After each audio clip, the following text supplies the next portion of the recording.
Hi, I'm Dr. Neenu Garg. In this session, I will discuss types of scheduling algorithms. Let's start.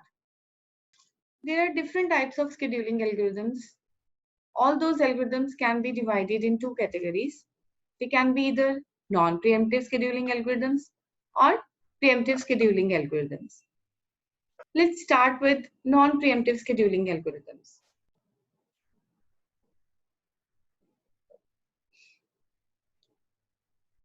When a process switches from running state to waiting state, then in this circumstance, the scheduling algorithm is invoked and the situation is non-preemptive. Please see, CPU is executing some process P1. This process P1 needs to go for some input output. It voluntarily leaves the CPU for IO. It was not forcefully preempted. It was not forcefully taken from CPU. So this situation when the scheduling algorithm is invoked is a non-preemptive type of scheduling. Another is when a process is executing on CPU and it completes its execution. It leaves the system. In that case, some process has to be allocated to CPU. So this situation of when scheduler is invoked is considered to be the case of non-preemptive scheduling. So these are the two cases. In these two cases, whenever the scheduling algorithm is invoked, the type of scheduling is non-preemptive. When a process switch from running state to ready state, or when a process switch from waiting state to ready state, then we have a choice, right? If a process switch from running state to ready state, there is a possibility that the process switches from running to ready because some other process has to be allocated to CPU. The other process will be allocated to CPU maybe because of its high priority. So there is a choice that why a process switch from running state to ready state. So these are the cases of preemptive scheduling. In both these two cases, the scheduler is invoked, the scheduling algorithm is preemptive. There are some issues with preemptive scheduling. Preemptive scheduling can result in race conditions when data is shared among several processes. Consider the case of two processes that are sharing data. When one process is updating the data, it is preempted so that the second process can run. The second process tries to read the shared data, which is currently in inconsistent state. Second issue with preemptive scheduling is if a process is executing in kernel mode. The kernel may be busy with an activity on behalf of a process. Such activities may involve changing important kernel data. For example, IO queues. So what happens if a process is preempted in the middle of these changes and the kernel needs to read or modify the same structure? Because interrupts can occur at any time. A process can be interrupted at any time if it is preemptive scheduling, and interrupts cannot always be ignored by the kernel.